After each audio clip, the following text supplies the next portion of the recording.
Dios les continúe bendiciendo, hermanos. ¿Con frío? Nah, aquí adentro no, ¿verdad? Allá afuera. Bueno, damos gracias a Dios por este tiempo, por la oportunidad que tenemos de poder compartir la palabra de Dios. Y yo espero que pongamos atención y que la palabra sea de ayuda, de bendición a nuestra vida. Y le voy a ir dando tiempo a la del teléfono, a la del Facebook, para que le ponga el tema. Ya se lo voy a ir adelantando. Vamos a estar hablando del tema a corazón abierto. Ese es el tema. A corazón abierto. Y luego hay un subtema: un hombre conforme al corazón de Dios.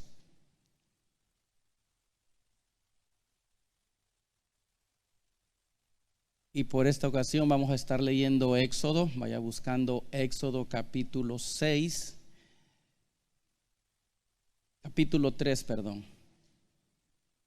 versículos 6 al 13. Éxodo 3, versículos 6 al 13.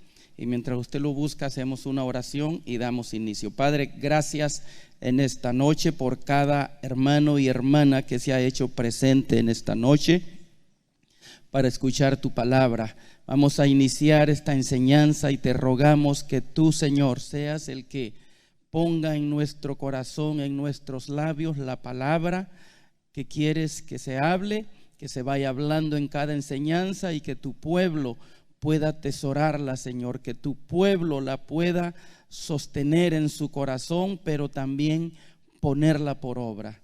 Ayúdanos, y te damos gracias por tu presencia, por tu Espíritu Santo que está aquí con nosotros. Amén.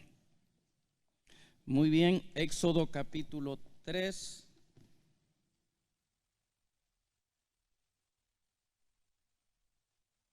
Poner como una plataforma o una base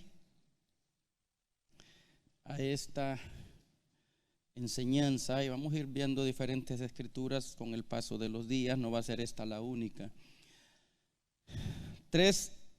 Éxodo 3, capítulo 3, versículo 6. ¿Lo tienen todos?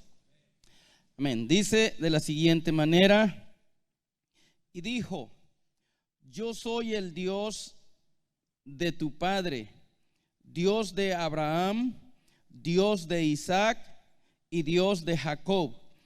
Entonces Moisés cubrió su rostro porque tuvo miedo de mirar a Dios. Dijo luego Jehová: bien he visto la aflicción de mi pueblo que está en Egipto, y he oído su clamor a causa de sus exactores, pues he conocido sus angustias, y he descendido para librarlos de mano de los egipcios y sacarlos de aquella tierra a una tierra buena y ancha, a tierra que fluye leche y miel, a los lugares del cananeo, del eteo, del amorreo, del fereceo, del heveo y del jebuseo. El clamor pues de los hijos de Israel ha venido delante de mí, y también he visto la opresión con que los egipcios los oprimen. Ven por tanto ahora, y te enviaré a Faraón para que saques de Egipto a mi pueblo, los hijos de Israel. Entonces Moisés respondió a Dios: ¿quién soy yo para que vaya a Faraón y saque de Egipto a los hijos de Israel? Y él respondió: ve, porque yo estaré contigo, y esto te será por señal de que yo te he enviado. Cuando hayas sacado de Egipto al pueblo, serviréis a Dios sobre este monte. Dijo Moisés a Dios: he aquí que llego yo a los hijos de Israel y les digo: el Dios de vuestros padres me ha enviado a vosotros. Si ellos me preguntaren cuál es su nombre, ¿qué les responderé? Y respondió Dios a Moisés: yo soy el que soy. Y dijo: así dirás a los hijos de Israel: yo soy, me envió a vosotros. Además dijo Dios a Moisés: así dirás a los hijos de Israel: Jehová, el Dios de vuestros padres, el Dios de Abraham, Dios de Isaac y Dios de Jacob, me ha enviado a vosotros. Este es mi nombre para siempre, con él se me recordará por todos los siglos.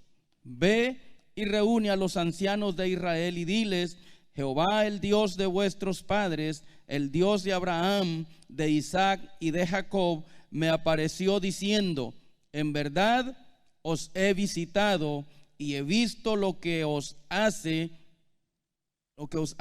en Egipto, y he dicho: yo os sacaré de la aflicción de Egipto a la tierra del cananeo, del eteo, del amorreo, del fereceo, del jebuseo, del heveo, y a una tierra que fluye leche y miel, y bueno, todos los feos. Bien, vamos a dar inicio. Si no había leído, ya leyó un poco. Usted debería de estar leyendo la Biblia, hermanos. Se le dieron por ahí unas instrucciones y es bueno seguirlas. Nunca nos hace mal leer la Biblia. Al contrario, nos hace bien. Amén.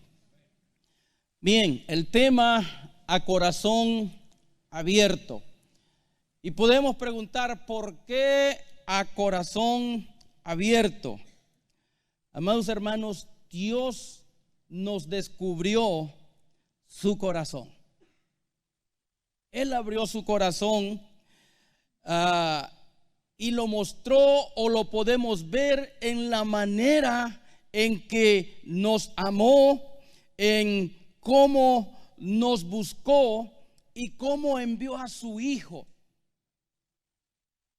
Dice Juan 3:16, no lo voy a decir todo, pero le quiero dar la primera parte: porque de tal manera amó Dios al mundo, que ha dado a su Hijo unigénito. Y cuando dice de tal manera, está diciendo de semejante manera. Cuando dice de tal manera, de semejante manera. ¿Cómo? Dice que nos lo dio. Hermanos, no nos lo dio para que lo termináramos de criar. Cuando está hablando de que nos lo dio, lo entregó al matadero, lo entregó para ser sacrificado, lo entregó para ser maltratado por nuestros pecados. Lo entregó. De semejante manera nos amó, que dio a su Hijo. Dio lo mejor que Él tenía. Antes, en el Antiguo Testamento, amados hermanos, se hablaba de rasgar las ropas a causa de algo, de alguna situación. Se hablaba de circuncidar el corazón. En la Biblia, en el Nuevo Testamento, se nos enseña que el circuncidar la carne ya no sirve. El rasgar los vestidos ya no sirve. Lo que cuenta es una circuncisión, no de nuestra carne, sino en nuestro corazón. Circuncidar el corazón es lo que cuenta en Cristo. Y Dios, amados hermanos, está buscando corazones que se abran para poderlos circuncidar. Corazones abiertos para poder depositar su amor, su compasión, su misericordia, para poder hacer un trasplante de lo que es su corazón al corazón de nosotros, para que podamos captar la esencia de quién es Dios y cuánto le importa a la humanidad. Eso busca Dios de nosotros en Cristo Jesús. Por eso el tema: a corazón abierto. Y el subtema: un hombre conforme al corazón de Dios. La intención de esta enseñanza es llevarnos a nosotros a mirar el corazón de Dios, a mirar cuánto nos ha amado, y no solamente lo dijo, lo escribió con sangre, nos lo mostró, y que nosotros podamos entender que ese Dios que envió a su Hijo al mundo a morir por nosotros, nos ha hecho a nosotros embajadores de su reino. Y dice el apóstol Pablo en Corintios que eso de que somos embajadores es como si Dios rogase al mundo a través de nosotros que nos reconciliemos con Él.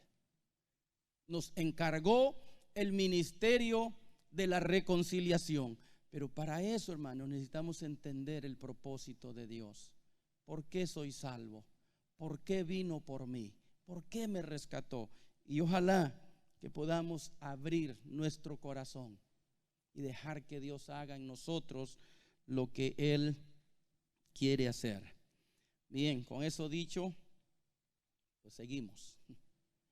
Estamos todavía en la introducción, a lo mejor ahí nos quedamos en la introducción en esta noche. Pero en el capítulo 12 de Génesis vemos nosotros a Dios empezando a tratar con el hombre, y empieza escogiendo a Abraham. En Génesis capítulo 12 miramos a Dios empezando a tratar con Abraham. ¿Para qué quería Dios a Abraham o para qué lo escogió? Para, hermanos, fundar la raza escogida a través de la cual Dios llevaría a cabo la restauración de la humanidad. El tema general de Génesis es el principio de todas las cosas, es el tema general de Génesis. Pero a la luz del tema de la Biblia entera, su tema es: Dios comienza la redención escogiendo a un pueblo. Pero no miramos que hay un pueblo, sino que hay un hombre al que Dios se empieza a manifestar, con el cual Dios empieza a tratar. Y no que antes estuviera ausente, no, Él siempre estuvo detrás de todo y estuvo con Noé, con lo del arca y todo eso. Pero ahora Dios está pensando, llevando a cómo va a llevar a cabo el plan de redención para poder redimir a la humanidad. Y aunque al principio quizás Abraham no miraba claro, una porque pasaban los años y Sara no salía embarazada. Le cesó la costumbre de las mujeres y bueno, se supo que era estéril y no había manera. Entonces, aunque Abraham no entendía cómo es que iba a ser padre de mucha gente, cómo es que iba a haber una nación, Abraham le siguió creyendo a Dios a pesar de la esterilidad de Sara. Él siguió creyéndole a Dios, siguió confiando en Él. Y aquí vemos cómo Dios, hermanos, comienza a mostrarse al hombre, a descubrir su corazón. En realidad, nosotros no conociéramos nada de Dios si Él no hubiera decidido revelarse a nosotros. Lo que conocemos de Él es porque Él se reveló a nosotros. Y aun si nosotros dijéramos, bueno, a mí no se me ha revelado Dios, yo no he visto a Dios, por eso Él dijo, más bienaventurados son ustedes porque sin ver creyeron. Pero lo invisible de Dios y de su poder, dice Romanos, que se hace visible en la creación. Es imposible que pueda existir algo tan perfecto y que pueda decir la gente o las diferentes evoluciones o creencias de que no hay un Dios. Y para muestra, pues un botón. Mire a su vecino y se va a dar cuenta que es perfecto. No mire el boilercito que se carga. No mire lo chaparro, lo feo que pueda estar. No me estoy refiriendo a eso. Si me mira a mí, está viendo una obra gloriosa. Sí. Y hasta debería de decir: bendito el pavimento por donde camina ese monumento. Chéquese y se va a dar cuenta que nada le falta y nada le sobra. A eso me refiero. No a su aspecto o a mi aspecto físico, pero nos hizo perfectos. El sol no falla día tras día de salir y de ocultarse. La luna, las estrellas, ¿dónde están detenidas? ¿Quién las sostiene? El poder de la palabra de Dios. Así que no podemos decir que Él no existe, pero Él se empieza a mostrar a nosotros, hacerle saber al hombre de que hay un Dios. Y por eso ahora sabemos que hay un Dios. Por eso ahora sabemos que aunque no lo miramos, pero si hablamos con fe, Él nos escucha. Y aunque no lo miramos, lo podemos sentir. ¿O no? Mire que si dice lo contrario, me va a enojar. Lo podemos sentir. Dese cuenta que cuando llega del trabajo, ya van a ser las 7 y estoy bien cansado. Al principio creo que la hermana ahí me preguntó: ¿cuántos vienen cansados? Nomás unos cuantos sinceros subieron por ahí. Pero hermanos, hay veces que no queremos venir. Nos cansamos, somos humanos. Pero no me va a dejar mentir que cuando llegamos aquí y cruzamos la puerta y empezamos a saludar a los hermanos, un ambiente diferente se empieza a desarrollar alrededor nuestro. Empezamos a cantar, empezamos a adorar a Dios y usted se da cuenta que ya no está cansado. Y si se siente cansado es porque usted nació cansado.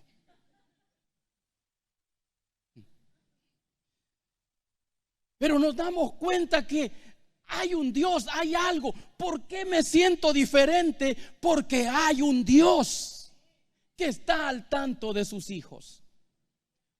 Hay un Dios. Y Él se empezó, hermanos, a revelar a nosotros. No le conociéramos si Él nos hubiera revelado a nosotros. Pero Él quiso mostrarse, quiso abrirnos su corazón para que viéramos su amor hacia nosotros.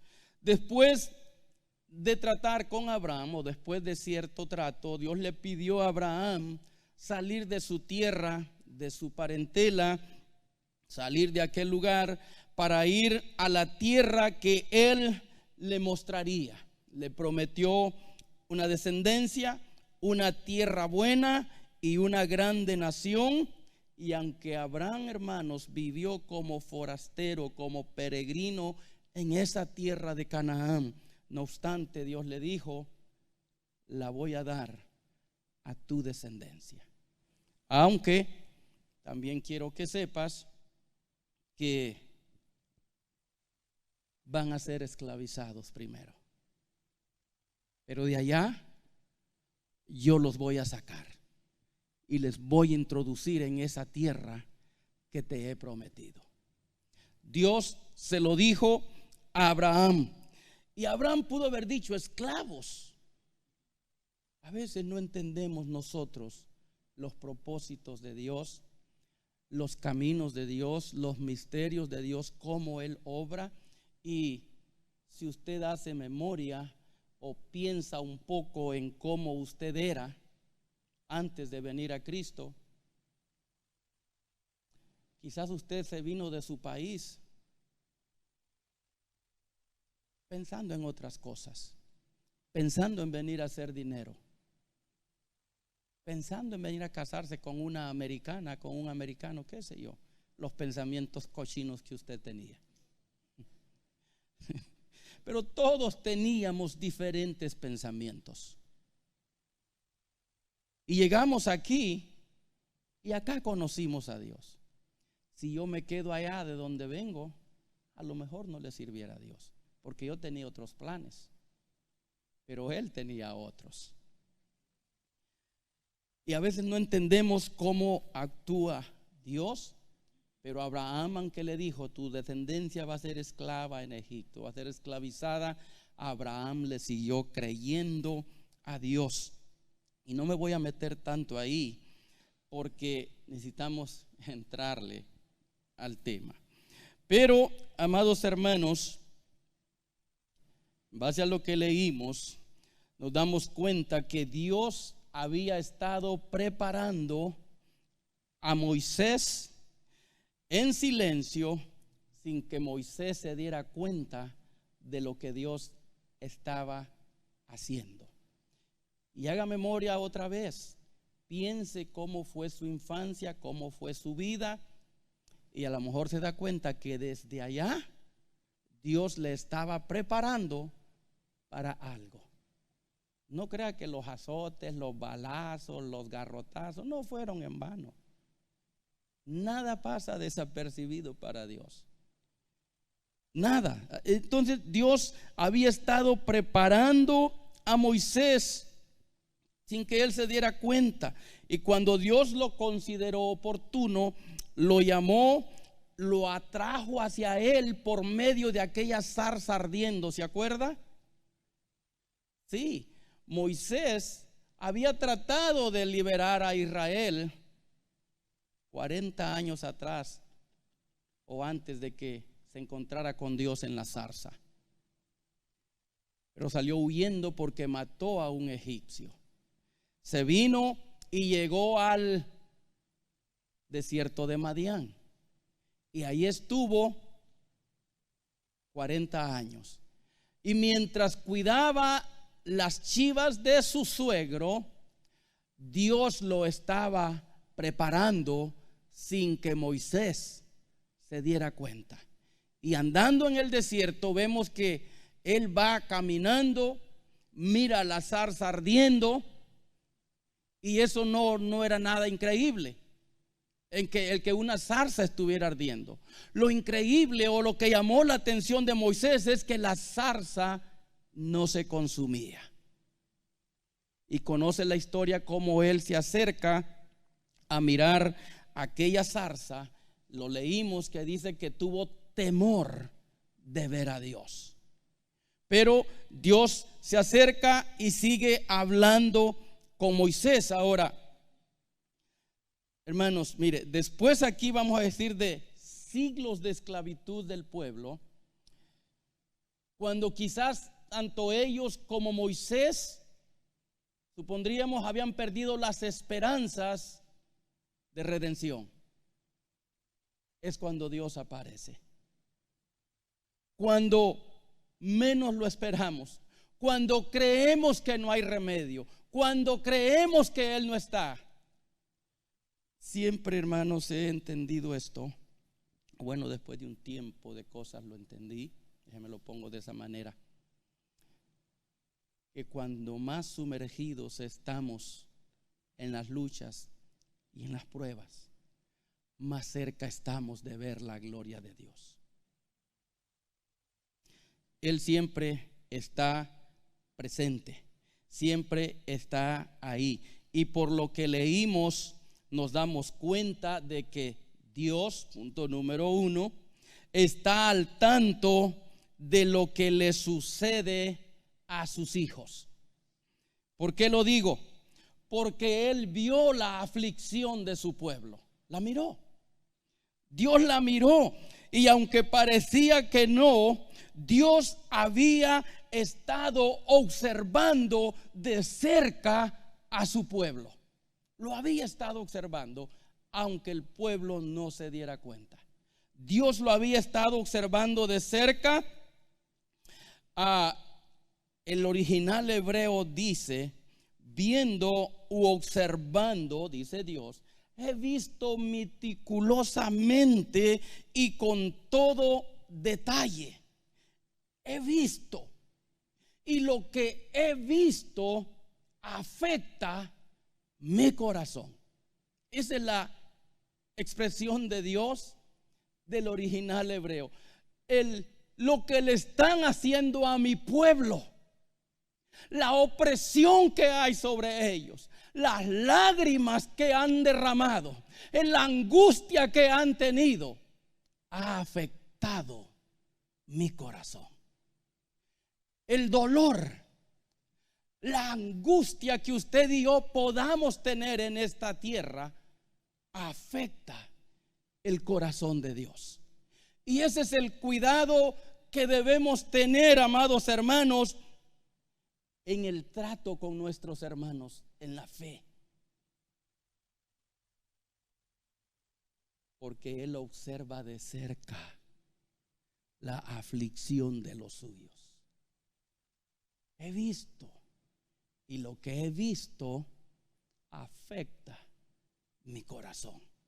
Me gustó cuando miraba eso, que no solo mira, le duele, no le gusta, no le agrada que su pueblo sufra.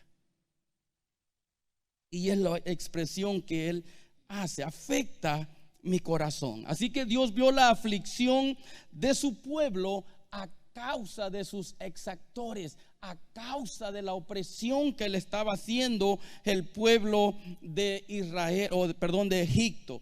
Parece ser que a Faraón, a Egipto, al mundo mismo, no le importa el dolor o la aflicción de usted o de mí, pero a él le importa y le afecta en su corazón. A Dios le importa el dolor y la aflicción que usted y yo estamos pasando. Dios observaba la aflicción, el dolor y cada lágrima que caía de sus ojos. Vaya al Salmo 56:8. Salmo número 56.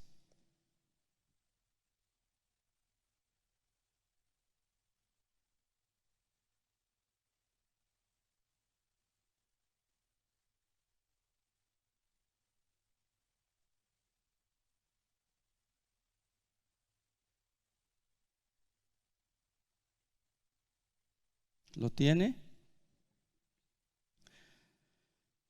Dice el Salmo 56:8. Mis huidas tú has contado. Pon mis lágrimas en tu redoma. ¿No están ellas en tu libro? El salmista le dice: pon mis lágrimas en tu redoma. Se cree, hermanos, hay una costumbre muy antigua de lo que eran los griegos y los romanos. Estos, cuando algo les causaba dolor, vamos a decir por ejemplo la muerte de un ser querido, les causaba tanto dolor que lloraban, y dicen que las lágrimas las juntaban en un odre, era una costumbre, y iban y las regaban sobre la tumba de aquel ser querido o aquello que les estaba causando tanto dolor. Ellos recogían las lágrimas y las derramaban para desahogarse un poco. Y lo que aquí el salmista le dice es: todas mis lágrimas tú las has contado, están escritas en tu libro. Y a donde queremos llegar con esto es que Dios mira las lágrimas que salen de nuestros ojos a causa del dolor, de la aflicción que usted y yo pasamos. Y esto solo me lleva a entender que el amor de Dios por nosotros es grande. Su amor es grande y no le importa, amados hermanos, como usted y yo seamos, Él nos ama. Él ama a todos. No le gusta las actitudes o el pecado que hay en el ser humano, pero Él ama al pecador. Y Él nos ha mostrado su amor y su misericordia a través de los siglos. ¿Qué más miró Dios? Dice que vio su aflicción, pero también oyó el clamor de su pueblo. Es lo que dice el versículo 7. Dijo luego Jehová: bien he visto la aflicción de mi pueblo que está en Egipto, y he oído su clamor. El clamor de mi pueblo ha llegado a mis oídos, ha venido delante de mí. Es lo que le está diciendo Dios a Moisés. Lo he escuchado, está presente delante de mí. Si usted se fija bien, sus oídos están atentos al clamor suyo, al clamor mío. Él está atento.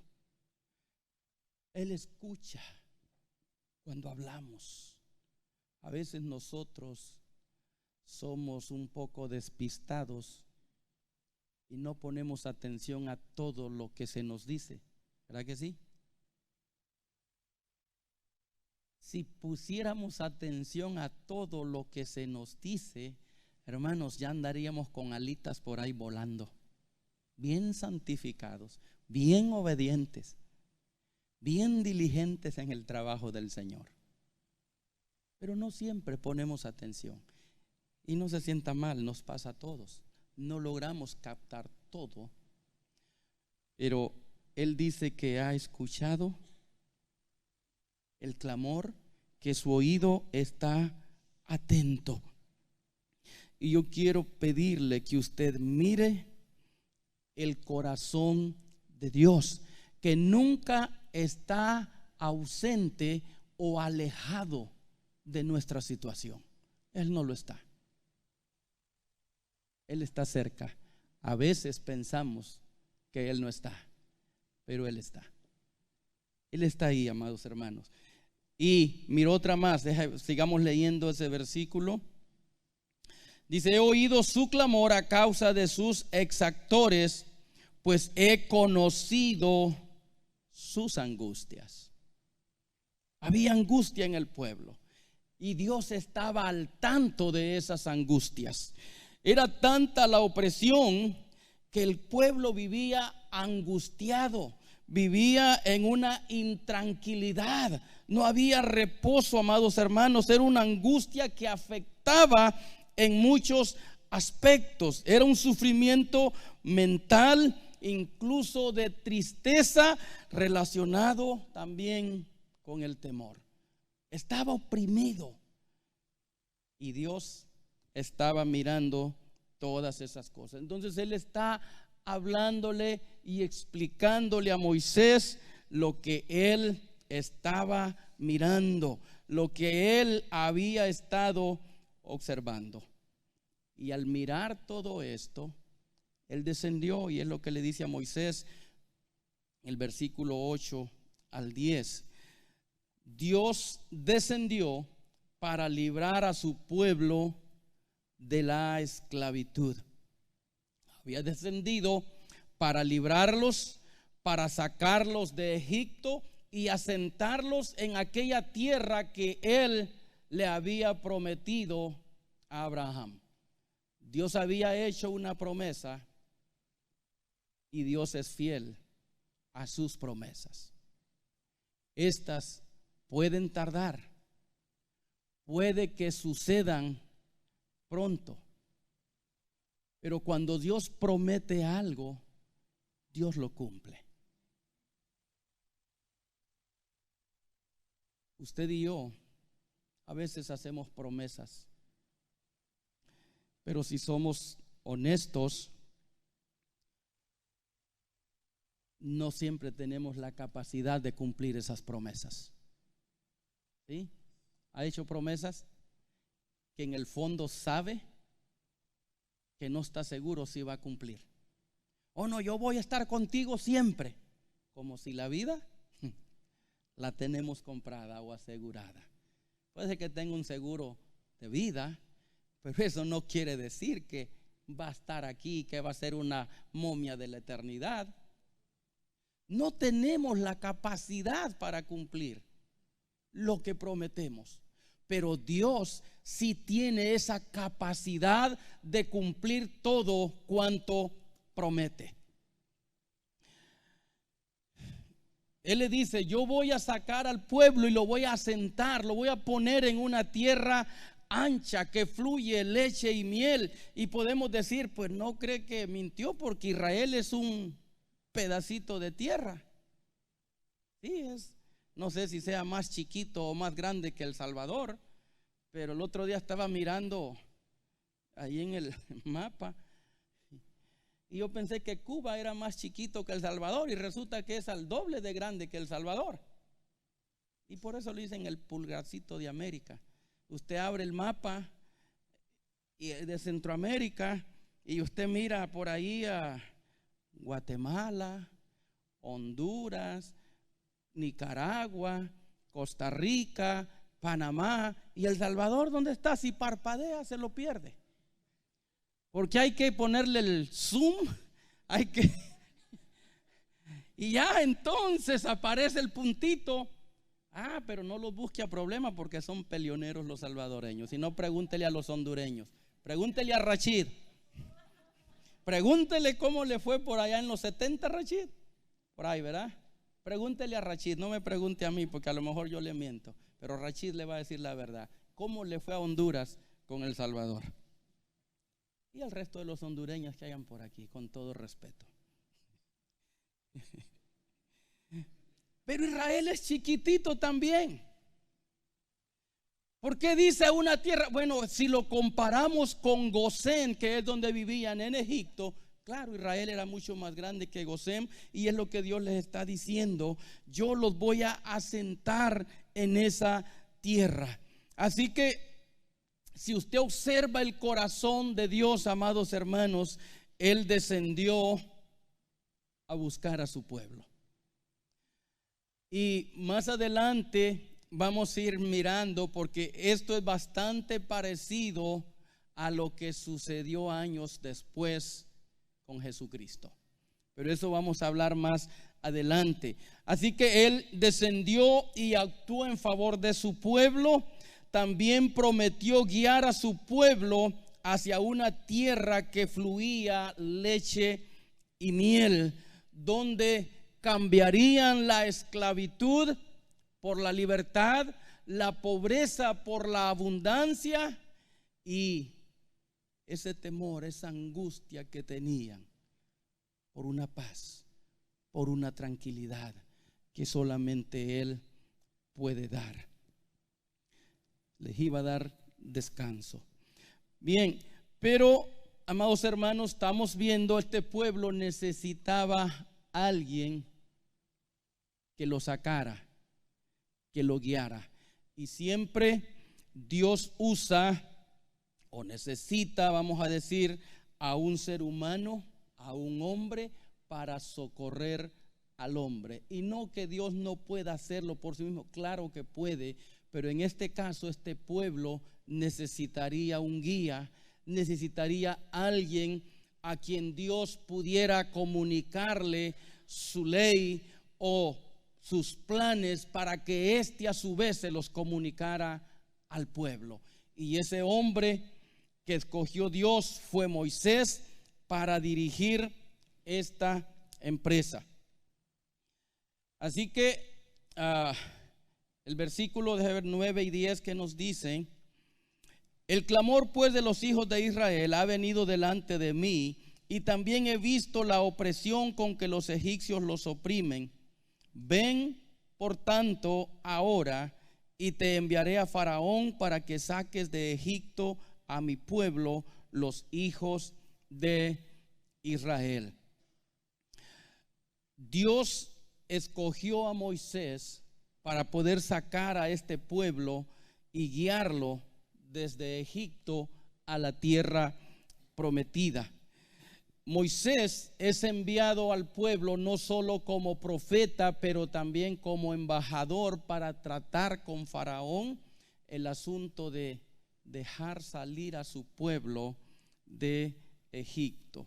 Y yo quiero que usted note algo, porque esta misma mano que sacó a este pastor como Moisés para convertirlo en líder, en guía, hermanos, de su pueblo, para que pusiese los cimientos del pueblo de Israel, es la misma mano o es el mismo Dios que muchos años después sacó del mar a unos rudos pescadores para que sentaran el cimiento de su iglesia, de la iglesia de Cristo.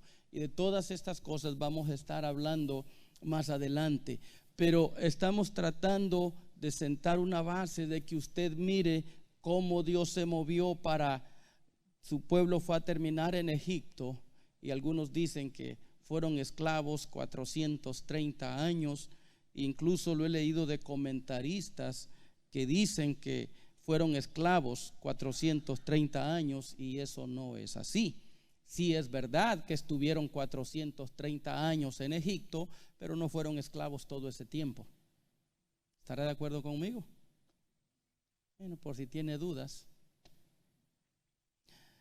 acuérdese que Israel llegó a Egipto como invitado de honor. José era primer ministro en Egipto, o el segundo después de Faraón, y José tenía para ese entonces unos 30 años. La Biblia dice que murió de 110. Todo ese tiempo Israel gozó de libertad y de la tierra de Egipto, más el tiempo que se le siguió recordando hasta que se levantó otro faraón que no conocía la historia o no le importó, pero vamos a decir que fueron esclavos unos 250, 270 años. Pero fueron bastante tiempo que el pueblo estuvo como esclavos en Egipto. Pero un día Dios levanta a este hombre para que ponga los cimientos del pueblo de Israel, y después busca a los apóstoles, los pone para que ellos pongan el fundamento de la iglesia de Jesucristo. Así que, amados hermanos, Dios siempre tiene un propósito, tiene un porqué, y en el versículo 10 Él le dice a Moisés: ven, por tanto, y te enviaré para que saques a mi pueblo de Egipto. Lo preparó, lo equipó con un propósito. Y si usted y yo, hermanos, nos damos cuenta,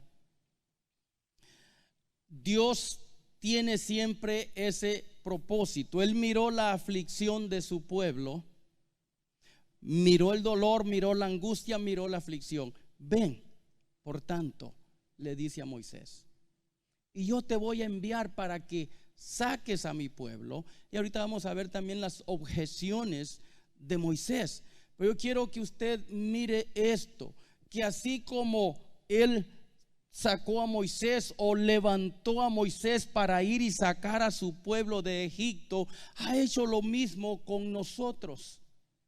Nos ha levantado con un propósito, y no todos nosotros, hermanos, o no nos levantó, no nos redimió porque fuésemos los mejores o porque seamos los más competentes. No, tenemos muchas deficiencias.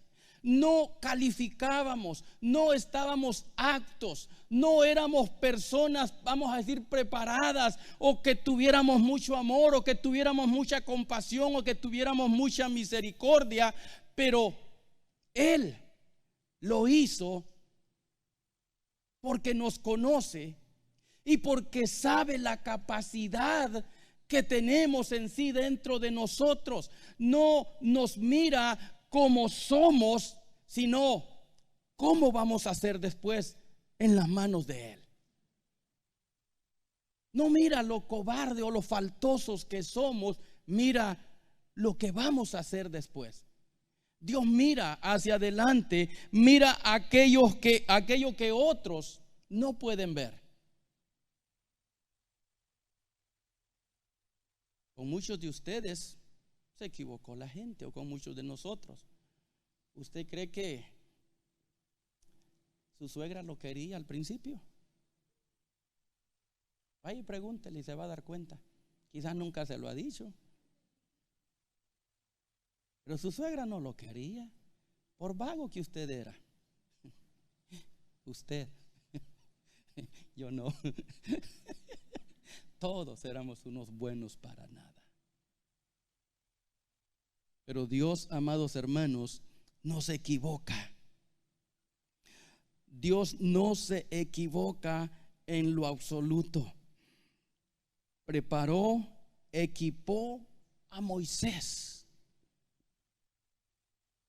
Y yo quiero decirle, Él también nos ha preparado y nos ha equipado con un propósito. Solo que el enemigo a veces distrae a la iglesia y la iglesia pierde el enfoque, pierde lo que Dios en realidad le ha llamado a hacer. Pero déjeme seguir hacia adelante. Escogió a Moisés, pero nos ha escogido también a nosotros. Y una cosa aquí muy importante es, Moisés puso objeciones, sí las puso. Pero Él promete que estaría con él. Vamos a leer los versículos 11 y 12. Versículos 11 y 12. Entonces Moisés respondió a Dios: ¿quién soy yo para que vaya a Faraón y saque de Egipto a los hijos de Israel? Y él respondió: ve, porque yo estaré contigo, y esto te será por señal de que yo te he enviado. Cuando hayas sacado de Egipto a mi pueblo, serviréis a Dios sobre este monte. Lo que está dando a entender es que Dios se manifestó a Moisés en el monte Sinaí. Ahí estaban teniendo esta conversación y ahí tenía que regresar el pueblo para que Dios hablara con ellos y les diera las leyes. Ahí en ese mismo monte sucedió. Pero lo que yo quiero decirle es que Moisés, pone como objeción su insuficiencia. No se creyó capaz para el servicio al que estaba siendo llamado, de acuerdo en el versículo 11, porque él dice: ¿quién soy yo? No se consideraba capaz para el trabajo. Se creía indigno de poder llevar a cabo aquella obra o aquella labor que Dios le estaba dando. Entonces él cree que le falta valor, que le falta talento, que le falta capacidad, que no está capacitado para eso, para poder lograr sacar al pueblo de Egipto. Y sin duda muchas cosas cruzaron por la mente de Moisés. Ok, ¿quieres que lo saque de Egipto? Pero yo no soy la persona indicada. Yo no estoy capacitado. No dice la Biblia, pero ¿quién no nos dice que le cruzó por la mente? ¿Están desarmados? Había que pelear, es lo que estaba en la mente de Moisés. ¿Son indisciplinados? ¿No tienen valor? ¿No saben guerrear? ¿No tienen fuerza alguna? En otras palabras, los estaba declarando con el síndrome HL. ¿No sabe cuál es ese? Se los he dicho. Hechos leña. No había manera que pudiera él sacarlos.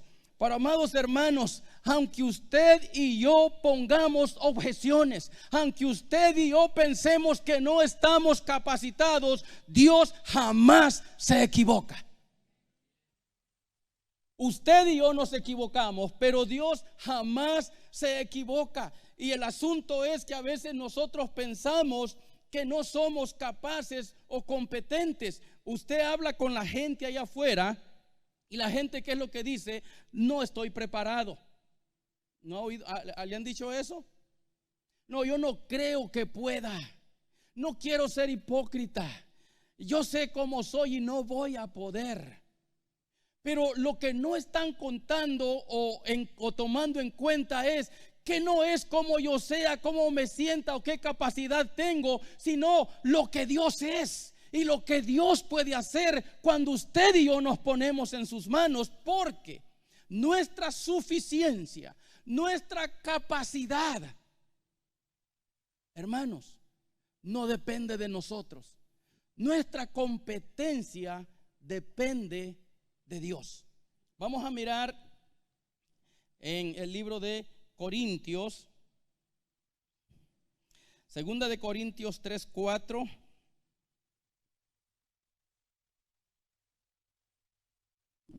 Segunda carta a los Corintios,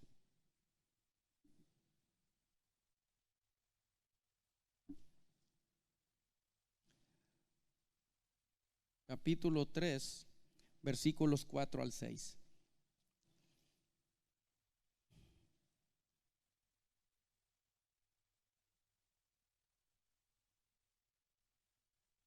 ¿Qué dice? 3, 4 al 6. Dice: y tal confianza tenemos mediante Cristo para con Dios. No que seamos competentes por nosotros mismos para pensar algo como de nosotros mismos, sino que nuestra competencia proviene de Dios, el cual asimismo nos hizo ministros competentes de un nuevo pacto, no de la letra, sino del Espíritu, porque la letra mata, mas el Espíritu vivifica. Amados hermanos, las dificultades de la obra sí eran grandes. Lidiar con un pueblo que tenía una mentalidad de esclavo, lidiar con un pueblo que no estaba apto para la guerra, que no sabían seguir direcciones, que era un pueblo acobardado porque habían sido esclavos por muchos años. Por lo tanto, su mentalidad era la de un esclavo, la de servir, la de recibir órdenes, pero unas órdenes que eran a fuerza de azote, a fuerza de golpes. Si la obra, la labor era grande, pero entre más grande es la labor, es la obra, más grande es la capacitación que Dios da. Y eso es lo que necesitamos entender, que no es en mis fuerzas, sino por las fuerzas que Él da. Créame, por sus fuerzas el borracho, por su propia voluntad, no puede dejar el vicio. ¿Hay algún ex borracho que dejó la tomada aquí por su propia voluntad, por sus propias fuerzas? ¿Qué dicen los borrachos cuando están crudos? No vuelvo a tomar. Y al siguiente fin de semana, ahí anda cacheteando la banqueta otra vez.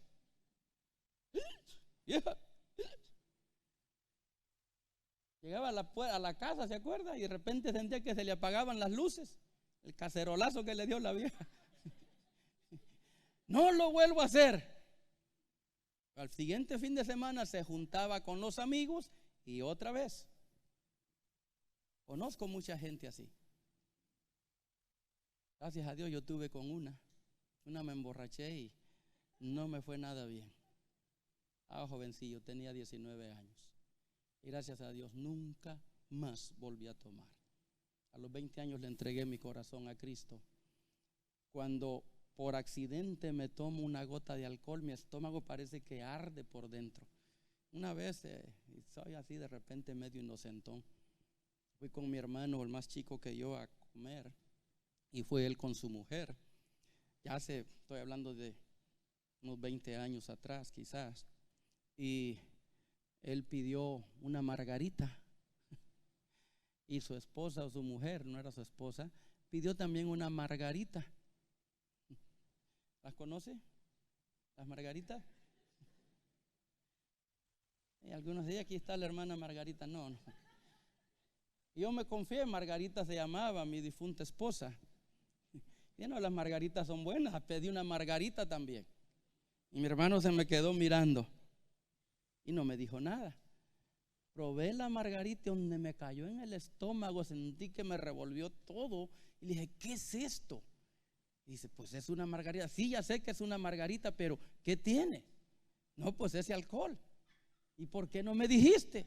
Pues yo pensé que tú sabías. Le digo, no sabía. Era tan malo para tomar que con eso ya andaba medio atarantado. Porque nunca fui borracho. Nunca fui borracho y gracias a Dios. Pero sí me emborraché una vez y no sabe la divertida que se dieron mis amigos ese día que me emborraché. Bueno, pero nos debería dar vergüenza, ¿verdad? Y no estar ahí diciéndolo. Pero estoy apelando al corazón de los borrachos de Torre Fuerte. ¿Cuántos borrachos hay aquí? Digo, ex borrachos. ¿Hay ex borrachos? Mira, ya unos cuantos honestos. Y los miro desde acá y les veo la cara de borrachos todavía. Porque eso ahí queda. Pero no podían cambiar por sus propias fuerzas. No pueden dejar los vicios por su propia fuerza. Pero cuando aparece Cristo, ahí las cosas cambian. Y ahí se van las maldiciones, las malas palabras, se van los vicios. Porque hay un cambio. Y esa es la importancia a notar. Que no voy a dejar los vicios, que no voy a dejar la mala vida con mis propias fuerzas. Pero con Cristo en mi vida, eso es lo que hace la diferencia. Cristo en nosotros hace la diferencia y fue lo que hizo la diferencia con Moisés. Moisés no sabía lo que él tenía, se consideró indigno, se consideró incapaz para aquella obra, pero Dios no se equivoca. Moisés había sido educado en el palacio de Faraón en Egipto. Claro que tenía la capacidad, sabía de guerras, claro que sabía. Era príncipe de Egipto. Lo sabía, pero ni él mismo parece que sabía el potencial que había en su vida. Como usted y yo no nos damos cuenta del potencial que hay hasta que vamos y nos enfrentamos allá afuera al enemigo, a las luchas, a las pruebas, y pensamos, oye, yo pensé que no iba a aguantar, que no iba a resistir. Y nos damos cuenta que sí podemos, porque nuestra competencia, amados hermanos, viene de Él, de Dios. Ponga cuidado. Y ya con esto voy a terminar. Queda algún punto que tratar, pero vamos a dejarlo.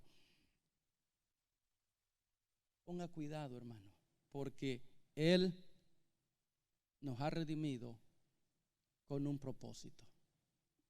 Nos ha capacitado. Y dije al principio,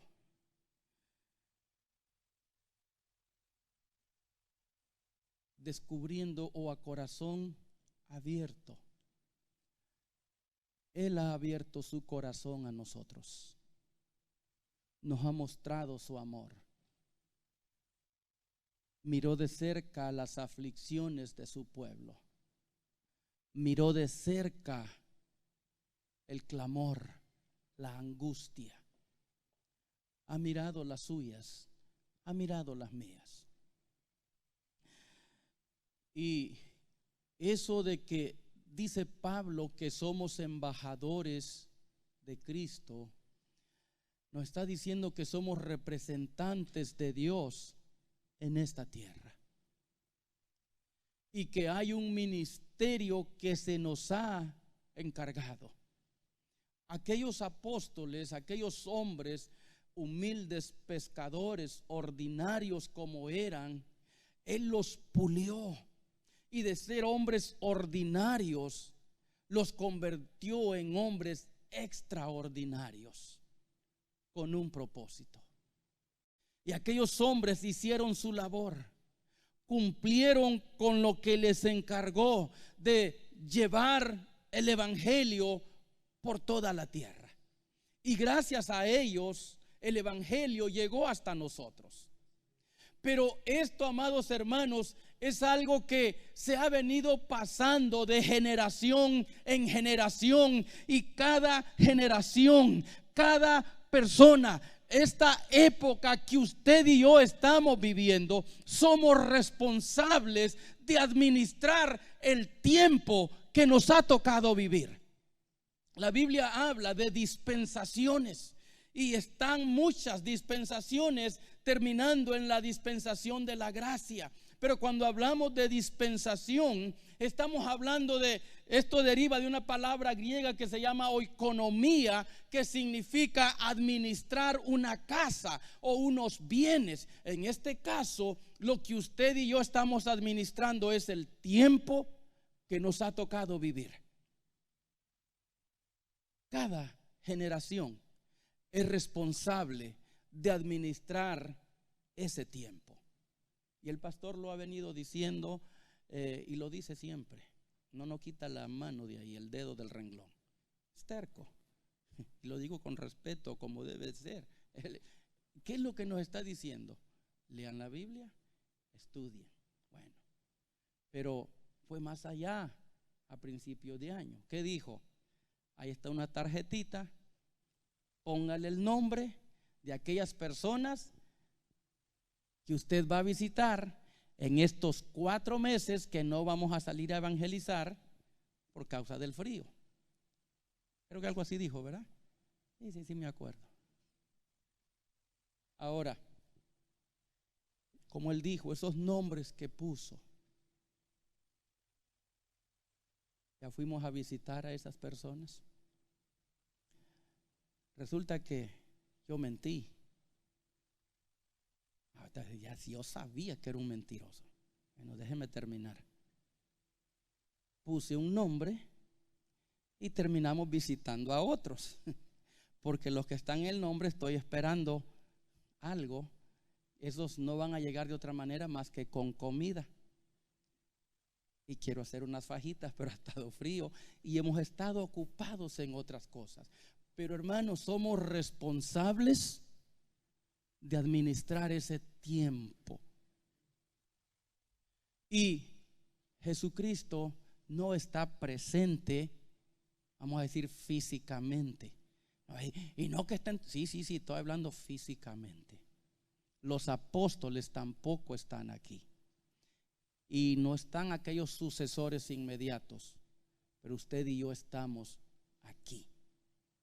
Y así como los países cambian de embajadores de tiempo en tiempo porque se volvieron viejos, porque murieron, por lo que sea, o porque cambian las políticas, usted y yo somos los embajadores de este tiempo.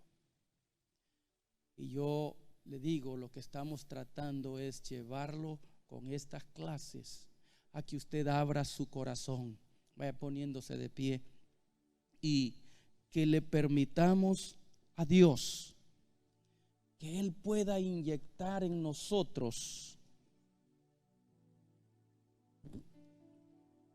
su pensamiento, que Él pueda poner en nosotros esa compasión, esa misericordia que lo movió a Él a venir a esta tierra. Fue movido a misericordia. Y dice la Biblia que el amor de Él ha sido derramado en nuestro corazón. Yo le voy a pedir, hermano, que pasemos acá al altar y que pensemos en cuántas objeciones le hemos puesto, que también estamos administrando el tiempo. Hermano, créame que